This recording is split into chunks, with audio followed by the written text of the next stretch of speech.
Hi friends, I hope you're doing wonderful. ഡിന്നറിൻ്റെ ഒരു Italian dish ആയാലോ? Spaghetti aglio e oleo.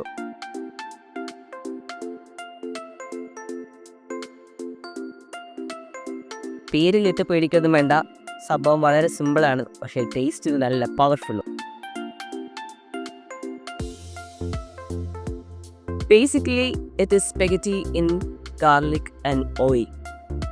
So വളരെ സിമ്പിളാണ്, 15 minutes കൊണ്ട് റെഡിയാക്കാൻ പറ്റും. അത് എങ്ങനെയാണ് ഉണ്ടാക്കണമെന്ന് നമുക്ക് നോക്കിയാലോ.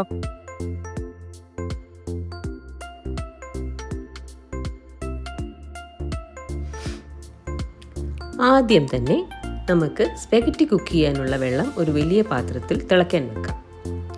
വെള്ളം തിളച്ച് കഴിയുമ്പോൾ അതിലേക്ക് നമുക്ക് 3 സ്പൂൺ ഉപ്പിടാം. അതിലോട്ട് നമുക്ക് സ്പെഗറ്റി ആഡ് ചെയ്യാം. വെള്ളം തിളയ്ക്കുന്നതിന് മുമ്പ് സ്പെഗറ്റി ആഡ് ചെയ്യരുത്. എപ്പോഴും തിളച്ചതിന് ശേഷം മാത്രം സ്പെഗറ്റി ഇടുക. ഒരു 2 സെക്കൻഡ് കഴിയുമ്പോഴത്തേക്കും നമുക്കിതിനെ ഇതുപോലെ പ്രസ് ചെയ്ത് സ്പെഗറ്റിനെ ഫുൾ വെള്ളത്തിൽ മുക്കി അതിനെ വേവാൻ വേണ്ടി വെക്കാൻ പറ്റും. സോ അങ്ങനെ നല്ലപോലെ സ്പെഗറ്റി ഫുൾ വെള്ളത്തിൽ മുങ്ങിക്കിടക്കുന്ന രീതിയിൽ വെക്കുക. എന്നിട്ട് അത് കുക്ക് ചെയ്യാനായിട്ട് വിടുക. അതവിടെ ഇരിക്കട്ടെ. നമുക്കൊരു പാൻ ചൂടാകാനായിട്ട് വെക്കാം. എന്നിട്ട് ഒരു 6 വെളുത്തുള്ളിയുടെ അല്ലി തിന്നായിട്ട് സ്ലൈസ് ചെയ്തെടുക്കാം. നല്ല നൈസായിട്ട് സ്ലൈസ് ചെയ്യണം. പാൻ ചൂടായി അതിലോട്ട് കുറച്ചധികം ഒലിവ് ഓയിൽ ഒഴിക്കാം. ഒലിവ് ഓയിൽ തന്നെ യൂസ് ചെയ്യാൻ ശ്രദ്ധിക്കുക, വെളിച്ചെണ്ണയൊന്നും യൂസ് ചെയ്യരുത്. ഇതിലോട്ട് നമുക്ക് സ്ലൈസ് ചെയ്ത് വെച്ച ഗാർലിക് ചേർക്കാം. എന്നിട്ടിത് നല്ലപോലെ കുക്ക് ചെയ്യാൻ വിടാം. തീ എപ്പോഴും ചെറിയ ഫ്ലെയിമിലായിരിക്കണം, കാരണം ഗാർലിക് കരിയാൻ പാടില്ല. ഓൾമോസ്റ്റ് ഗോൾഡൻ ബ്രൗൺ ആകാറാകുമ്പോഴത്തേക്കും അതിൽ കുറച്ച് ചില്ലി ഫ്ലേക്സ് ആഡ് ചെയ്യാം. മീൻ വൈൽ നമ്മുടെ പാസ്ത കുക്ക് ചെയ്യാൻ വെച്ചിരുന്നതിൽ നിന്നും ഒരു കപ്പ് പാസ്ത വാട്ടർ നമുക്കെടുത്ത് മാറ്റാം. ഇത് നമുക്ക് പിന്നീട് ആഡ് ചെയ്യാനുള്ളതാണ്. ഗാർലിക്കും ചില്ലി ഫ്ലേക്സും ഒക്കെ കുക്കായിട്ടുണ്ട്, ഒരു ഗോൾഡൻ ബ്രൗൺ കളറായിട്ടുണ്ട്. ഇതിലോട്ട് ഈ പാസ്ത വാട്ടർ ആഡ് ചെയ്യാം. പാസ്ത വാട്ടറിലെ സ്റ്റാർച്ച് ഈ ഓയിലും കൂടെ ചേർന്ന് നല്ലൊരു തിക്ക് സോസ് ആകും. ഒന്ന് തിക്കനായി കഴിയുമ്പോഴത്തേക്കും നമുക്കതിലോട്ട് കുക്കായ പാസ്ത ചേർക്കാം. നല്ലപോലെ ഇളക്കുക. അതിലോട്ട് ഫ്രഷ് പാഴ്സ്ലി ആഡ് ചെയ്യാം. എന്നിട്ട് ഇളക്കാം.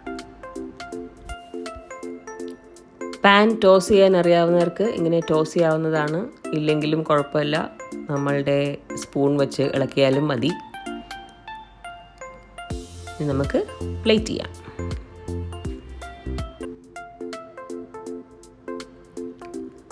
ഇത് ചൂടോടെ കഴിക്കുന്നതാണ് ടേസ്റ്റ്. ഇത് പ്ലേറ്റ് ചെയ്തിട്ട് അതിൻ്റെ മുകളിൽ കുറച്ച് ചീസും ചില്ലി ഫ്ലേക്സും കുറച്ചധികം പാഴ്സ്ലിയും കൂടെ ആഡ് ചെയ്ത് കഴിക്കാവുന്നതാണ്. എപ്പോഴും ചൂടോടെ കഴിക്കാൻ ശ്രദ്ധിക്കുക.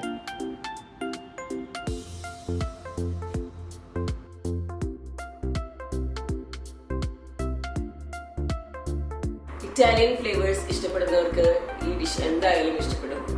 അപ്പോൾ ഇതെല്ലാവരും ട്രൈ ചെയ്ത് നോക്കുക. And let me know how it goes. Channel ഇതുവരെ സബ്സ്ക്രൈബ് ചെയ്തിട്ടില്ലെങ്കിൽ പ്ലീസ് സബ്സ്ക്രൈബ്. ഡിന്നറിന് ഒരു ഇറ്റാലിയൻ മെനു ആയാലോ ഇന്ന്? സ്പെഗറ്റി അലിയോ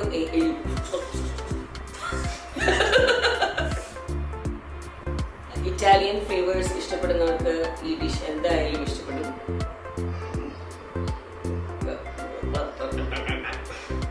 ചാനൽ സബ്സ്ക്രൈബ് ചെയ്യാത്തവർ പ്ലീസ് സബ്സ്ക്രൈബ്. താങ്ക് യു വേണ്ട. ഇനി മറ്റൊരു റെസിപ്പിയുമായി വീണ്ടും കാണാം. Till then, ta-da!